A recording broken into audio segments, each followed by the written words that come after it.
En torno al principio de estricto derecho en materia penal, la regla genérica y específica es: el estricto derecho opera frente al patrón, la suplencia de la deficiencia de la queja opera a favor del trabajador. Ahora bien, primer punto: si estamos ante un problema de pleito entre dos sindicatos, entonces no opera la suplencia de la queja ni a favor de uno ni a favor del otro sindicato. Si es un sindicato o un trabajador contra el patrón, bueno, aquí hay un error, ahora lo explico y por qué lo dije a propósito, entonces opera la suplencia de la deficiencia de la queja. Pero si el problema es entre dos sindicatos, verbigracia por la titularidad del contrato de trabajo, entonces operará el estricto derecho. Segundo punto: si el problema es que el patrón pide amparo o el patrón es el recurrente, va a regir la regla del principio de estricto derecho. No va a operar la suplencia de la queja.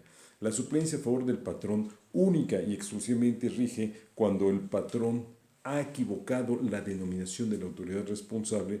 Verbigracia señaló como autoridades responsables en la demanda de amparo a las autoridades que son las juntas de conciliación, la Junta de Conciliación y Arbitraje, en el amparo en contra de resoluciones derivadas del incidente de cumplimiento del laudo, cuando debió haber sido el patrón. Por jurisprudencia se entiende que se quiso referir al presidente de la Junta y no toda la Junta, y ahí es donde se suple la deficiencia, pero no en el capítulo de los argumentos para que se le otorgue la razón, sino en el capítulo de autoridad responsable. Vayamos al punto medular de este tema. Si el patrón promueve amparo, el amparo será de estricto derecho. Si el trabajador promueve el amparo será con suplencia de la deficiencia de la queja. Es un error de la ley porque está distinguiendo a dos sujetos que están en la misma condición para efectos de resolver un juicio de amparo. Parece ser que estoy otra vez en un error porque dije que dos sujetos que están en la misma condición, patrón y trabajador, y en realidad para efectos del amparo, así es.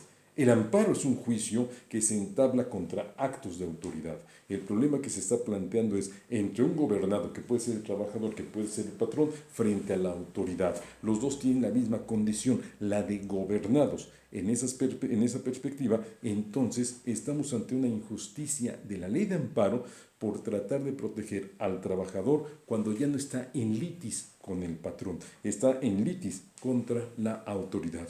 Peor todavía, al patrón se le aplica el estricto derecho cuando está peleando contra la autoridad.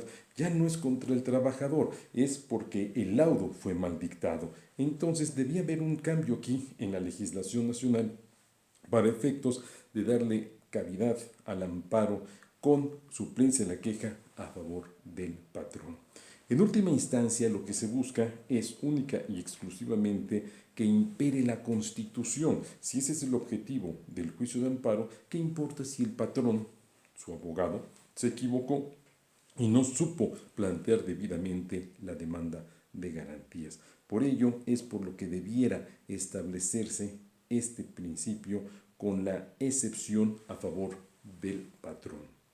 Ahora bien, no todos los trabajadores están en una crisis económica.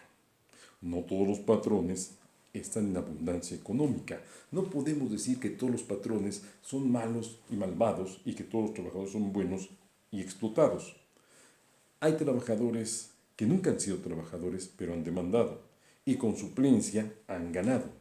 Hay patrones que no son patrones porque el otro no fue su trabajador o que el trabajador actuó fuera de los lineamientos de la ley, pero no supo, su abogado no supo defenderlo y entonces se le hace perder la fuente de trabajo y su patrimonio.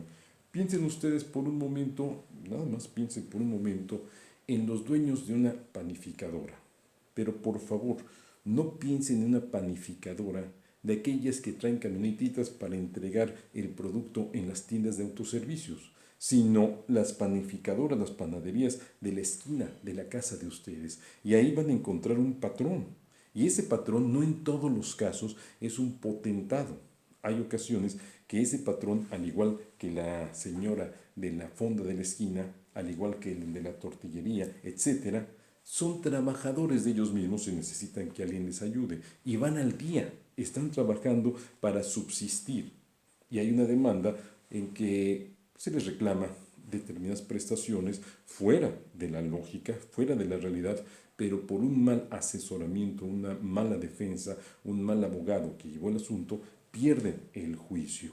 Y en el amparo, el tribunal se percata del error. Sin embargo, está en imposibilidad de otorgarle la razón porque opera la suplencia, pero no opera el estricto derecho.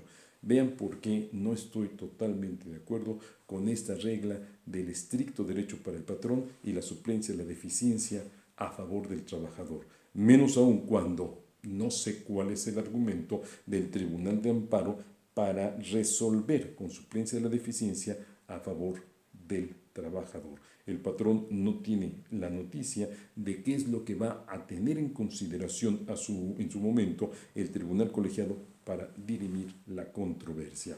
Esa es la causa por la que se hace este video para efectos de establecer con puntualidad las razones por las que no estoy de acuerdo con la suplencia a favor del trabajador y el estricto derecho para el patrón, que insisto, no siempre es un malvado y explotador. Muchas gracias, sean felices.